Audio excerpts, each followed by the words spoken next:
ನಮಸ್ತೆ ಎಲ್ರಿಗೂ, welcome back to my channel. ಇವತ್ತಿನ ವಿಡಿಯೋದಲ್ಲಿ ನಾನು ನಿಮ್ಗೇನು ತೋರಿಸ್ತಾ ಇದ್ದೀನಿ ಅಂದರೆ ಒಂದು ಬ್ಯೂಟಿಫುಲ್ ಆಗಿರೋವಂಥ ಕ್ಯಾಲ್ಶಿಯಂ, ಪ್ರೋಟೀನ್, ಮಿನರಲ್ಸ್ ಎಲ್ಲನೂ ಒಳಗೊಂಡಿರುವಂಥ ಪೌಡರ್ ಇದು. ಇದನ್ನು ನಾವು ರಾಗಿ ಸರಿಯಾಗಿ ಕೂಡ ಯೂಸ್ ಮಾಡ್ಬೋದು, ಅಲ್ಲದೆ ವೆಯ್ಟ್ ಲಾಸಿಗೆ ಕೂಡ ಯೂಸ್ ಮಾಡ್ಬೋದು, ಅದಲ್ಲದೆ ವೆಯ್ಟ್ ಗೇನು ಕೂಡ ಯೂಸ್ ಮಾಡ್ಬೋದು. ಒಂಥರ ಮಲ್ಟಿಪರ್ಪಸ್ ಪೌಡರ್ ಅಂತಲೇ ಹೇಳ್ಬೋದು. ಮನೆಯಲ್ಲೇ ಇದನ್ನು ತಯಾರಿಸ್ತಿರೋದ್ರಿಂದ ಇದನ್ನು ಹೆಲ್ತಿ ಅಂತ ಕೂಡ ಕನ್ಸಿಡರ್ ಮಾಡ್ಬೋದು. ಈ ಪೌಡರ್ಗೆ ನಾವು ರಾಗಿ, ಅಕ್ಕಿ, ಗೋಧಿ ಹಾಗೆ ಬೇಳೆಗಳು, ಕಾಳುಗಳು, ಡ್ರೈ ಫ್ರೂಟ್ಸ್ ಸೇರಿದಂತೆ 16 ಐಟಮ್ಸ್ನ ಸೇರಿಸಿ ಮಾಡಿದ್ದೀವಿ.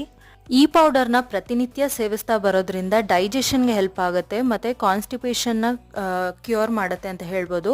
ಹಾಗೆ ಬ್ಲಡ್ ಶುಗರ್ನ ಕೂಡ ಕಂಟ್ರೋಲ್ ಮಾಡುತ್ತೆ. ಇದನ್ನು ನಾವು ಬೆಳೆಯೋ ಮಕ್ಕಳಿಗೆ ಕೊಡೋದ್ರಿಂದ ತುಂಬ ಉಪಯೋಗ ಆಗುತ್ತೆ. ಇಡೀ ದಿನದ ಎನರ್ಜಿನ ಕಂಟಿನ್ಯೂ ಮಾಡೋದಕ್ಕೆ ಅಥವಾ ಸಸ್ಟೈನ್ ಮಾಡೋದಕ್ಕೆ ಹೆಲ್ಪ್ ಮಾಡುತ್ತೆ ಅಂತ ಹೇಳ್ಬೋದು.